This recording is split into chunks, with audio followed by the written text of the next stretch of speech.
So hello and welcome. तो आज हम लोग इस वीडियो में पढ़ने वाले हैं class 11 physics chapter number 2 units and measurement का नेक्स्ट टॉपिक, जिसका नाम है लीस्ट काउंट एरर। ठीक है, तो जैसा कि इसके प्रीवियस वीडियो में हमने एरर क्या होता है वो चीज डिस्कस कर लिया था, एरर के कॉजेस क्या क्या होते हैं वो डिस्कस कर लिया था, उसके टाइप्स भी हमने डिस्कस कर लिए थे। ठीक है, तो थोड़ा सा क्विक रिवाइज कर लेते हैं। एरर क्या होता है? जो मेजरमेंट में अनसर्टेनिटी होती है उसी को हम लोग क्या बोलते हैं? एरर बोलते हैं। So error is the uncertainty in measurement. उसके बाद हमने देखा था प्रिसीजन क्या होता है। प्रिसीजन का सिंपल मीनिंग होता है हम लोग किसी वैल्यू को कितना क्लोज तक नाप रहे हैं। ठीक है, डेसिमल के बाद कितना क्लोजेस्ट डिस्टेंस तक हम लोग या क्लोजेस्ट अप्रोच तक उसको मेजर कर रहे हो, क्या कहलाता है? प्रिसीजन। और एक्यूरेसी क्या कहलाती है? जो हमारी ट्रू वैल्यू होती है और जो हमारी ऑब्जर्व वैल्यू होती है, वो दोनों में कितना नजदीक है उस चीज को कौन बताता है? एक्यूरेसी जो है हमको बताता है। फिर हमने एक चीज डिस्कस किया था, एरर के टाइप्स देखा थे। एक सिस्टमैटिक एरर होता है, दूसरा रैंडम एरर होता है। ठीक है, सिस्टमैटिक एरर क्या होता है? जिसका कॉज हमको पता होता है, और सिस्टमैटिक एरर पॉजिटिव भी होते हैं और नेगेटिव भी होते हैं। ड्यू टू इनका कॉज पता होने के कारण हम लोग इसको क्या कर सकते हैं? करेक्ट भी कर सकते हैं। ठीक है, फिर फर्दर उसमें हमने एक और चीज डिस्कस किया था। सिस्टमैटिक एरर में 3 चीजें और डिस्कस की थी। ठीक है, वो आप देख लेना। उसके बाद रैंडम एरर के बारे में डिस्कस किए थे, जिसका कॉज हमको पता ही नहीं रहता, लेकिन हम लोग क्या कर सकते हैं? मैथमेटिक्स यूज करके, प्रोबेबिलिटी यूज करके हम लोग उसको क्या कर सकते हैं? थोड़ा बहुत जो है करेक्ट कर सकते हैं। ठीक है, so let's start. Rate least count error. देखो, लीस्ट काउंट एरर क्या होता है उससे पहले हमको एक चीज समझना पड़ेगा, व्हाट इज लीस्ट काउंट। और ये एग्जाम में कई बार पूछता भी है, और ये आपको पता भी होना चाहिए कि what is the least count. देखो, लीस्ट काउंट का मीनिंग क्या होता है? The smallest value that can be measured by the measuring instrument is called its least count. Least count किसी इंस्ट्रूमेंट की क्या होती है? एक स्पेशलिटी होती है। और ये कैसी स्पेशलिटी होती है? उस इंस्ट्रूमेंट से हम लोग मिनिमम कितना डिस्टेंस एकदम एक्यूरेट नाप सकते हैं, वही क्या कहलाता है? हमारा लीस्ट काउंट कहलाता है। ठीक है, so the smallest value that can be measured by the measuring instrument. जिस भी चीज से आप मेजर कर रहे हो, स्केल से कर रहे हो, वर्नियर कैलिपर से कर रहे हो, या फिर स्क्रू गेज से कर रहे हो, किसी भी इंस्ट्रूमेंट से आप मेजर कर रहे हो, तो उस इंस्ट्रूमेंट के हेल्प से आप मिनिमम कितना डिस्टेंस को या मिनिमम कितना वैल्यू को एक्यूरेट मेजर कर सकते हो, वही कहलाता है लीस्ट काउंट। फॉर एग्जाम्पल, आपके कंपास बॉक्स में जो स्केल होता है, उस स्केल का लेंथ कितना होता है? 15 सेंटीमीटर होता है। ठीक है, और वो 15 छोटे छोटे पार्ट्स में क्या होता है? डिवाइड रहता है। आपने देखा होगा 1 part, 2 part, 3 part, 4 part, 5 part. तो मैं अगर आपसे पूछूं कि आप अपने कंपास वाले स्केल से मिनिमम कितना डिस्टेंस को एकदम सही सही नाप सकते हो बिना गलती के, तो आंसर है 1 मिलीमीटर को। पहले तो आपके दिमाग में आया होगा 1 सेंटीमीटर, लेकिन 1 सेंटीमीटर तो और छोटे छोटे पार्ट्स में डिवाइड रहता है कि नहीं? तो हम लोग मिनिमम कितना डिस्टेंस को एक्यूरेट नाप सकते हैं स्केल, इस स्केल से, कंपास वाले स्केल से? 1 मिलीमीटर। तो वो उसका क्या कहलाएगा? लीस्ट काउंट कहलाए। ठीक है, जैसे मीटर स्केल। मीटर स्केल जो होता है, 1 मीटर का स्केल जो होता है, उसमें हम लोग सेंटीमीटर को एग्जैक्ट क्या कर सकते हैं? बहुत अच्छे से मेजर कर सकते हैं। तो मीटर स्केल के लिए लिस्ट काउंट क्या हो जाएगा? 1 सेंटीमीटर। ठीक है, तो इसी तरीके से कोई भी इंस्ट्रूमेंट आप लो, उसमें मिनिमम आप कितना डिस्टेंस तक नाप रहे हो या नाप सकते हो, that is known as least count. अब देखते हैं लीस्ट काउंट एरर क्या होता है। The least count error is the error associated with the resolution of the instrument. देखो, वही चीज यहां पर डिस्कस हुआ कि वो कितना मतलब अच्छे तक रिजोल्व कर सकता है, रिजोल्यूशन। जैसे आप बोलते हो ना, मेरे मोबाइल का कैमरा इतना अच्छा है, मेरे मोबाइल का कैमरा इतना अच्छा है, डीएसएलआर से फोटो लेने से उसमें रिजोल्यूशन अच्छा होता है, 2 मेगापिक्सल के कंपैरिजन में 8 मेगापिक्सल में अच्छा रिजोल्यूशन होता है। तो उसी तरीके से कोई भी इंस्ट्रूमेंट जो होता है, उसका रिजोल्यूशन से रिलेटेड जो एरर होता है, उसी को हम लोग क्या बोलते हैं? लीस्ट काउंट एरर बोलते हैं। For example, a vernier caliper has a least count. अच्छा, ये चीज आपको याद रखनी है, जो वर्नियर कैलिपर होता है उसका लीस्ट काउंट कितना होता है? 0.01 सेंटीमीटर। इस फेरोमीटर का क्या होता है? Least count 0.001 centimetre. Least count error belongs to category of random error. और ये कौन से कैटेगरी से बिलोंग करते हैं भैया? ये बिलोंग करते हैं रैंडम एरर से बिलोंग करते हैं। तो जब आप वर्नियर कैलिपर से आप किसी भी चीज का मेजरमेंट करोगे, तो उसमें एरर होने के जो चांसेस रहेंगे वो किस में रहेंगे? 0.001 में रहेंगे। और इस फेरोमीटर में जब आप मेजरमेंट करोगे, तो उसमें रीडिंग होने के चांसेस, मतलब जो एरर आने के जो चांसेस रहेंगे वो किस में रहेंगे? 0.001। या तो 0.001 ज्यादा हो जाएगा, फिर 0.001 पॉइंट कम हो जाएगा। मतलब जिस इंस्ट्रूमेंट से आप मेजर कर रहे हो, उस इंस्ट्रूमेंट में क्या गलती हो सकती है, मिनिमम कितना गलती हो सकता है, वही कहलाता है लीस्ट काउंट एरर जो है कहलाता है। ठीक है, अब यहाँ पर एक और चीज दिया, देखो, using instrument of higher precision. जो हायर प्रिसीजन वाले इंस्ट्रूमेंट होते हैं, उससे हमारी एक्सपेरिमेंटल टेक्निक एक्सेट्रा जो होती है, वो क्या होती है? इंप्रूव होती है। मतलब अगर आप अच्छे क्वालिटी का इंस्ट्रूमेंट यूज करोगे, तो आपके रीडिंग भी क्या होगी? अच्छी आएगी। और रीडिंग जब अच्छी आएगी तो उसमें एरर होने के जो चांसेस रहेंगे वो भी क्या रहेंगे, कम रहेंगे। जब एरर होने के चांसेस कम रहेंगे तो आपका ऑब्जर्वेशन बिल्कुल करेक्ट होगा। ठीक है, समझ में आ गया ये चीज। चलो, तो लिस्ट काउंट क्या था, किसी इंस्ट्रूमेंट के हेल्प से हम लोग मिनिमम कितना वैल्यू को मेजर कर सकते हैं वो कहलाता है लिस्ट काउंट। और उसी लिस्ट काउंट में जो एरर प्रोड्यूस हो सकता है, जो मिनिमम एरर प्रोड्यूस कर सकता है, वही क्या कहलाता है, हमारा लिस्ट काउंट एरर कहलाता है। ठीक है, जैसे अगर 15 सेंटीमीटर का स्केल है, इसमें अगर हम लोग मेजरमेंट करेंगे तो हमारी मिनिमम वैल्यू कहां तक आ सकती है, कितना अच्छे से मेजर कर सकते हैं, 1 मिलीमीटर तक अच्छे से मेजर कर सकते हैं। अच्छा, अब इसमें एरर आने के जो चांसेस रहेगा वो कितना होगा, मिलीमीटर में ही होगा। जैसे किसी की वैल्यू आनी थी 84 मिलीमीटर, लेकिन वो गलती से हो गया 84.2, मतलब जो लिस्ट काउंट होता है, लिस्ट काउंट क्या था हमारे इसमें, मिलीमीटर था, तो हमारे रीडिंग में जो एरर आ सकती है वो भी किस में आएगी, मिलीमीटर में ही आएगी। जैसे 84 आना था, जबकि ये आ गया 85, तो 1 मीटर का इसमें क्या हो गया, मतलब 1 मिलीमीटर का क्या हो गया, एरर आ गया। किसी चीज की पर्टिकुलर लेंथ थी 84 मिलीमीटर, लेकिन जब आपने रीडिंग ली, आपके इंस्ट्रूमेंट में या किसी भी चीज की गलती के कारण वो मान लो 85 आ गई, तो देखो मेजरमेंट किसमें कर रहे हो, मिलीमीटर में, एरर भी किसमें प्रोड्यूस हो गया, मिलीमीटर में। इसी को बोलते हैं लिस्ट काउंट एरर बोलते हैं। ठीक है, मतलब सिंपल सा ये याद रखना, किसी इंस्ट्रूमेंट के लिस्ट काउंट में जो एरर प्रोड्यूस होता है उसी को बोलते हैं लिस्ट काउंट एरर। नेक्स्ट चलते हैं हम लोग, जो हमारे लिए ज्यादा काम का चीज है, एब्सोल्यूट एरर, रिलेटिव एरर और परसेंटेज एरर। ये तीनों एरर जो है हमको जानना जरूरी है। ठीक है, हमने बताया था आपको कि जो सिस्टमैटिक एरर होता है उसको हम लोग करेक्ट कर सकते हैं, तो ये एक तरीके से समझ लो कि करेक्ट करने के मेथड ही होते हैं, किस तरीके से हम लोग वैल्यू जो है ऑब्जर्व करते हैं। तो सबसे पहले देखते हैं हम लोग एब्सोल्यूट एरर को देखेंगे, फिर उसके बाद रिलेटिव एरर को देखेंगे, फिर उसके बाद जो है हम लोग परसेंटेज एरर को जो है हम लोग देखेंगे। तो यहाँ पर एक एग्जांपल लेके समझाया, उसी एग्जांपल से हम भी समझते हैं। Suppose the value obtained in a several measurement are, मतलब किसी चीज का हमने मेजरमेंट किया, लेंथ हो सकता है, ब्रेड्थ हो सकता है, टाइम हो सकता है, कुछ भी हो सकता है, हमने उसकी n टाइम्स रीडिंग ली। a1 पहली बार रीडिंग ली तो उसका नाम दिया a1, दूसरी बार रीडिंग ली तो उस रीडिंग का नाम दिया a2, तीसरी बार रीडिंग ली तो a3। इस तरीके से हमने n टाइम्स जो है उसमें क्या की, रीडिंग ली। The arithmetic mean of these value is taken as the best possible value of the quality under the given condition is measured। अब हर बार जब भी हम लोग रीडिंग लेते हैं तो A1 अलग आता है, A2 अलग आता है, A3 अलग आता है, A4 अलग आता है, इस तरीके से हर एक वैल्यू हमको क्या मिलती है, अलग अलग मिलती है। तो फिर हम लोग इसको सुधारने के लिए क्या करेंगे, इन सब का मीन ले लेंगे। मीन मतलब एवरेज, जो आपने क्लास 9-10 में पढ़ा होगा, मीन कैसे निकालते हैं, sum of observation upon number of observation. तो यहाँ पर कितने ऑब्जर्वेशन है, A1 A2 A3 N तक है, तो सबका समेशन कर देंगे, और टोटल नंबर ऑफ ऑब्जर्वेशन कितने हैं, N है, तो इसको हम लोग बोलते हैं मीन निकालना। तो सबसे पहले हम लोग क्या निकालेंगे, जो भी हमारी वैल्यू आएगी उस वैल्यू का हम लोग निकालेंगे मीन। और मीन कैसे निकालते हैं, sum of observation upon total number of observation.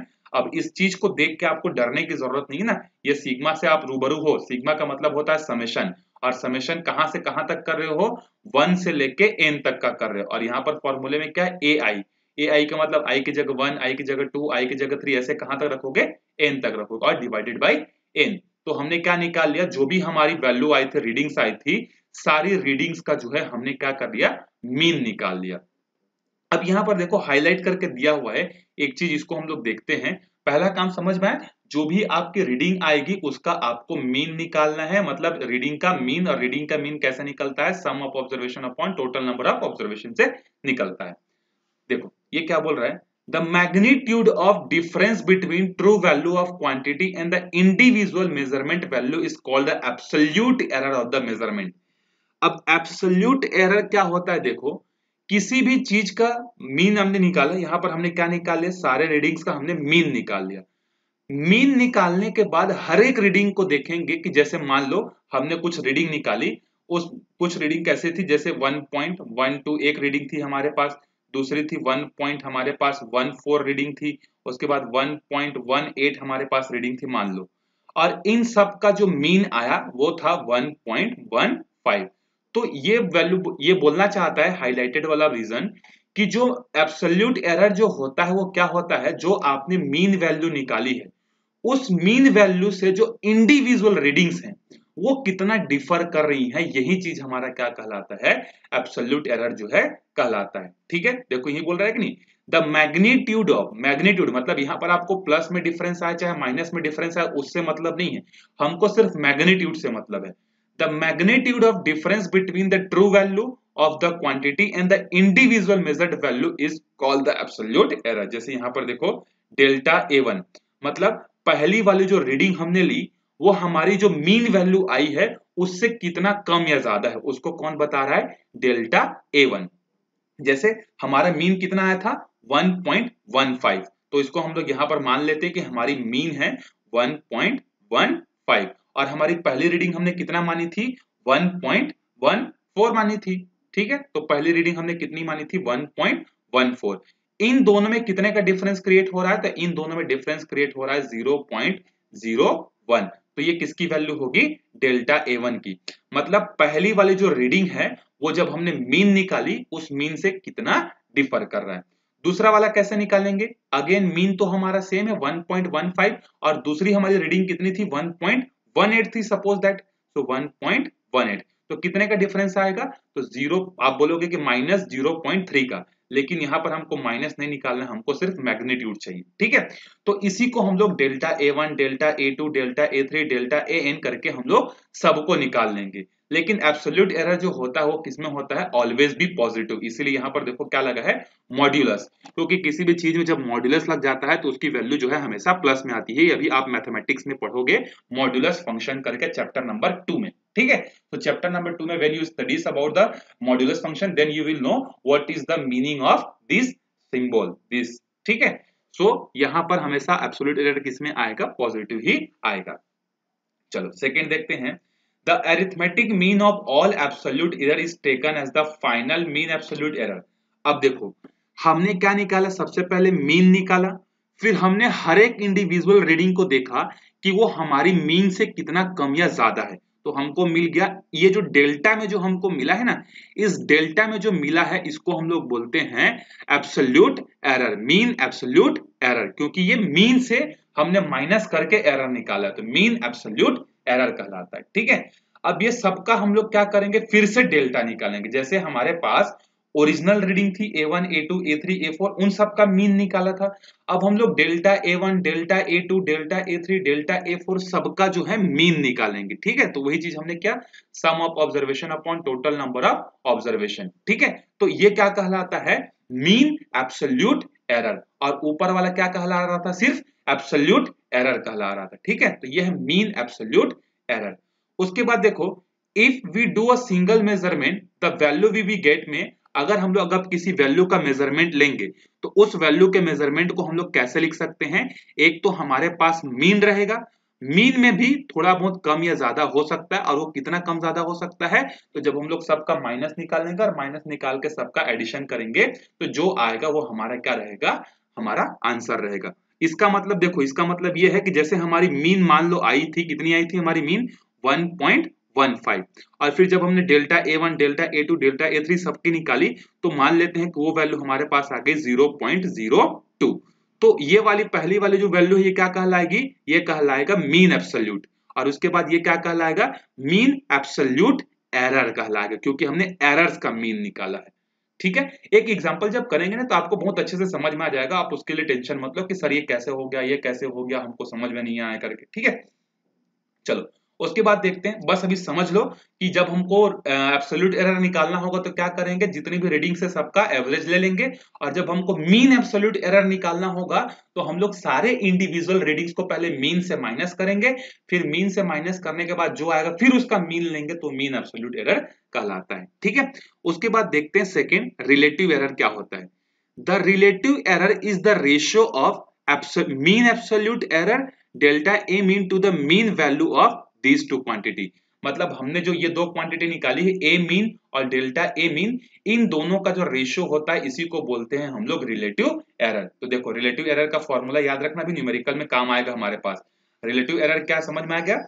जो हमने एरर्स का मीन निकाला डिवाइडेड बाय जो हमने शुरुआत में मीन निकाली थी उसी को बोलते हैं रिलेटिव एरर।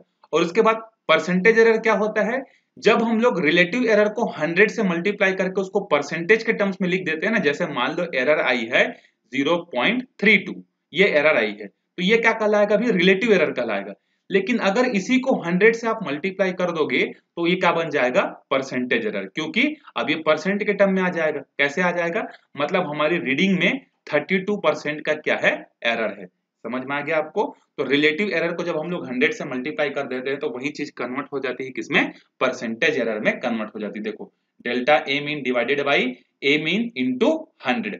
अब बिल्कुल टेंशन मत लो, अभी हम लोग एक एग्जांपल सॉल्व करेंगे तो वहां पे आपको सब चीज मैं समझाऊंगा कि क्या है डेल्टा मीन और क्या है ए मीन। ठीक है, तब तक आप ये तीनों चीजें जो है अच्छे से आई होप समझ गए। चलते हैं एक क्वेश्चन पे जहां पे आपको रिलेटिव एरर, एब्सोल्यूट एरर और परसेंटेज एरर तीनों चीजें आपको क्या होंगी, अच्छे से क्लियर हो जाएंगी। ठीक है, तो एक क्वेश्चन देखते हैं हम लोग यहाँ पर, एग्जांपल नंबर 2.7। ठीक है, मैं आपको एब्सोल्यूट सब चीज क्लियर कर दूंगा। देखो क्या बोल रहा है, we measure the period of oscillation of sample pendulum. एक सिंपल पेंडुलम का ऑसिलेशन का टाइम पीरियड हमने मेजर किया। ऑसिलेशन मतलब यहाँ पर अगर पेंडुलम को आपने छोड़ा है तो यहाँ से यहाँ जाने में और यहाँ से वापस आने में जो टाइम लगता है उसको बोलते हैं वन ऑसिलेशन बोलते हैं। ठीक है, तो हमने एक सिंपल पेंडुलम का जो है अलग अलग टाइम्स पर जो है हमने क्या किया, उसका मेजरमेंट किया। पहली बार में हमको मिला 2.63, दूसरी बार में मिला 2.56, तीसरी बार में मिला 2.42, नेक्स्ट टाइम मिला 2.78 और नेक्स्ट टाइम में लास्ट रीडिंग हमको क्या मिली 2.80 सेकेंड। ये हमने 5 बार हमने पेंडुलम से रीडिंग ली और पांचों बार देखो हर बार आपकी रीडिंग कैसी आई है, अलग अलग आई है। अब आपको क्या क्या निकालना है सॉरी, क्या क्या निकालना है, एब्सोल्यूट एरर निकालना है, रिलेटिव एरर निकालना है और परसेंटेज एरर जो है आपको निकालनी है। तो मैंने सबसे पहले आपको क्या बोला था कि जो भी रीडिंग आपको दी होगी उसका सबसे पहले आप क्या निकालोगे, उसका आप निकालोगे मीन। तो यहां पर टाइम पीरियड है इसीलिए यहां पर ए ना लिखकर इसने क्या लिख दिया, टी लिख दिया, क्योंकि टाइम पीरियड के टर्म्स में है। सो ये है टाइम टी मीन। आप चाहो तो नीचे में मीन करके लिख सकते हो टी मीन। तो सम ऑफ ऑब्जर्वेशन मतलब इन सारे वैल्यूज का ऑब्जर्वेशन, और ये कितनी वैल्यूज है 1 2 3 4 5, तो 5 से हमने डिवाइड कर दिया। मीन का फॉर्मूला यही होता है ना, sum of observation upon total number of observation. तो ये हमारे पास क्या आ गया, जो ऑसिलेशन का टाइम पीरियड था उसका मीन जो है हमारे पास आ गया। अब मीन निकलने के बाद हमको क्या करना है, नेक्स्ट चीज देखो, तो ये जो हमारे पास मीन आई है 2.62, इतने एवरेज टाइम पे वो पेंडुलम अपना रिजोल्यूशन क्या कर रहा है, कंप्लीट कर रहा है। अब हमको क्या निकालना था इसके बाद, जो इंडिविजुअल रीडिंग थी, इंडिविजुअल रीडिंग जो है वो मीन वैल्यू से कितना डिफर कर रही है, वही चीज हमको निकालना था। सो देखो पहली इंडिविजुअल, आप चाहो तो इसको पहले लिख सकते हो, आप चाहो तो इसको बाद में लिख सकते हो, कोई दिक्कत नहीं। आप बोलोगे कि सर ऊपर में तो पहले ए मीन था फिर माइनस ए था उससे डेल्टा निकला था। देखो ये यहाँ पे ऐसा है ना, देखो ये जो है आप कंफ्यूज ना हो इसलिए मैं आपको एक बार दिखा देता हूं। जैसे इसने यहां पर जब निकाला था, एरर निकाला था पहले वाले रीडिंग में, तो ए मीन में से ए1 को माइनस किया था। लेकिन यहां देखो इसने ए1 में से क्या किया, मतलब पहली वाली रीडिंग से मीन को माइनस कर रहा है।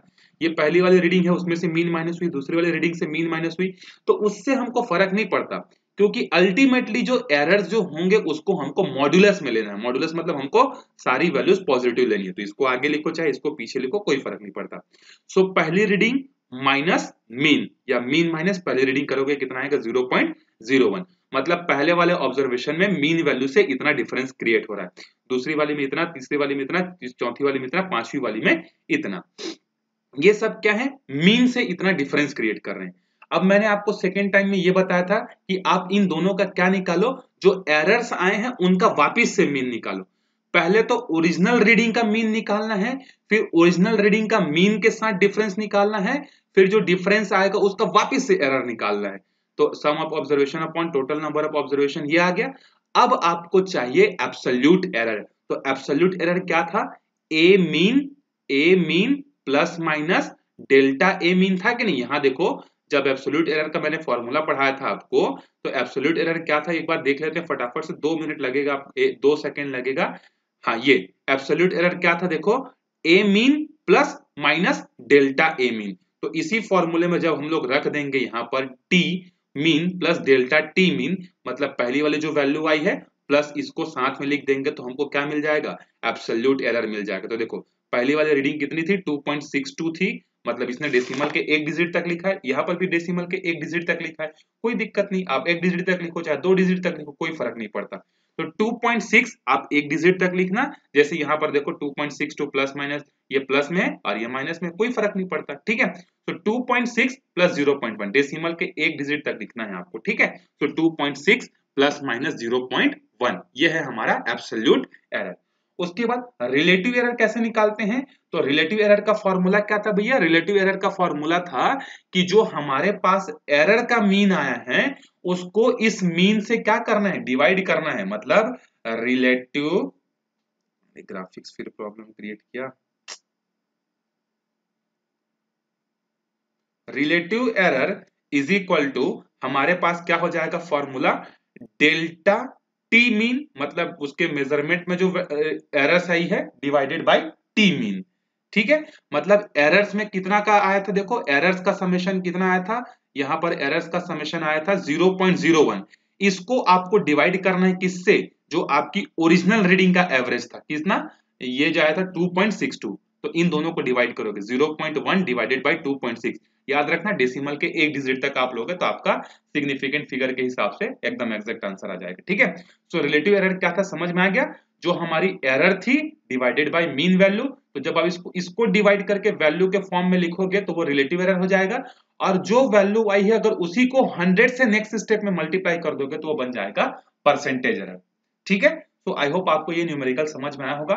वापिस से जो भी रीडिंग दी थी उसमें तीन चीजें निकालनी थी, एब्सोल्यूट एरर, रिलेटिव एरर और परसेंटेज एरर। एब्सोल्यूट एरर कैसे निकलता है? तो ये mean plus delta T mean, तो हमने जो भी रीडिंग दी थी सबका हमने एवरेज निकाल दिया। फिर सबका एवरेज निकालने के बाद हमने इंडिविजुअल रीडिंग्स जो है वो मीन से कितना डिफर कर रही है वो सब निकाली। फिर इन सब का हमने फिर से मीन निकाला। तो यहाँ पर आपको माइनस नहीं करना है ना, ये सब आपको प्लस ही करना है। ठीक है, याद रखना भले ही माइनस दिख रहा है लेकिन आपको माइनस नहीं लेना है, क्योंकि आपको रीडिंग जो है वो मॉड्यूलस में है, मतलब प्लस में आएगी। तो फिर सारे एरर्स का हमने फिर मीन निकाला, फिर दोनों को ऐड किया, मतलब पहले वाले मीन को और अभी वाले मीन को, तो हमको एब्सोल्यूट मिल गया।